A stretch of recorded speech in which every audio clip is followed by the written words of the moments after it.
Here's what you should know about your local housing market in this week's Market Update. We're seeing a lot of buyer activity in the current market. We're seeing a pretty big divide in the types of demographics that are searching for homes. So keep in mind, if you're selling your home, do be aware of the potential target demographic of your home. We've got, people who have growing families that are looking for a home to accommodate them. Those buyers tend to be a lot more quicker in making their decisions and a lot more willing to make compromises. The other end of the spectrum where we're seeing a ton of buyer activity is the downsizers. Keep in mind the downsizers are a little bit more particular in what they're looking for and tend to take much longer in making a decision. A lot of them have great homes that they've been spending years customizing to their wants and needs. So they are really particular in what they're looking for, and they're not necessarily in a rush to make a move. There's not a lot of super motivating external factors that are pushing them to make compromises. So if you're appealing to that demographic, be ready for buyers to come back 2-3 times to hem and haw and be a little less decisive in their decision on that. So that being said, let's look at the stats in our local housing market this week. We're looking at Morristown, Chatham, Madison, Harding, Marsh Plains, Mendham, Chester, Bernardsville, Basking Ridge, and Randolph. This past week, we saw 75 homes come on the market. That is a nice increase. That's a 34% increase over the prior week. We saw big gains in most of the towns, decreases in Morristown and Marsh Plains in the new homes on the market, but the rest of them, we saw big gains in what we saw last week. Out of these, 55 of the single-family houses and 20 of them were condos or townhouses. The average list price of these homes was $1,305,000. That's a 17% decrease over last week. Total inventory. This is a surprising number to see. There are 234 homes actively on the market in these towns.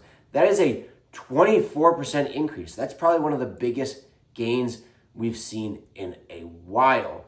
Not terribly surprising. We saw a huge influx of new homes coming on the market, but still, some of those are flying off the shelves right away. Some of them are taking not a long time, but a little longer than we've gotten used to. So keep in mind, we've gotten a little spoiled the last few years thinking that homes sell in a weekend, and plenty of them still do, but plenty of them don't.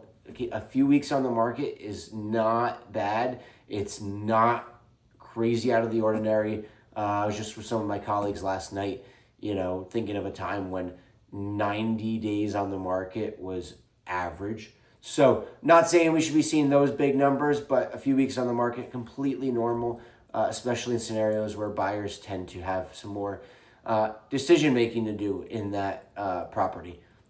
Total homes sold this past week. We saw 18 homes sell this past week. That's an 80% increase over the prior week. So we saw a lot more homes sell this past week.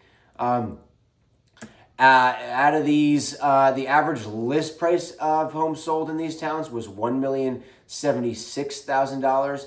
The average sale price in these towns was $1,167,000. So this past week, we saw homes sell in these towns for an average of 9.7% above the list price. Every single town that had a sale this past week was above the list price. The lowest we saw was in Mendham at 1.6% above list price. Then we saw Chester at 3% above list price. We saw Basking Ridge at 6.3% above list price. We saw Madison at 7.7% above list price. We saw Randolph at 11% above list price, Morristown at 16% above list price, and Chatham at 22% above the list price. So if you are in the market and you're making an offer on a home, do be prepared to go well above list price. Do keep in mind, it all depends on where that pricing is though. So some homes are priced a little more aggressively, are not going to go as crazy above list price. That doesn't mean you're going to get a better deal. It just means you might not see as many offers and as high above the list price, but you might end up paying the same price as if it was priced lower. Average days on market for homes sold was 19 days on the market. That's 13% less than last week. And then, of course, under contract. What is under contract? It's the most current but least complete data. these were deals that were put together this past week or two. So we saw 45 homes go under contract this past week. That's a 7% increase over the prior week. The average list price of those homes was $1,369,000, and the average days on market for these homes was 45 days on the market. That's an 87% increase in days on market over the prior week's under contract homes. So maybe some outliers, maybe just seeing homes take a little longer to sell. So thanks so much for checking in with me. I hope you have a great weekend, and I'll catch you guys again next week.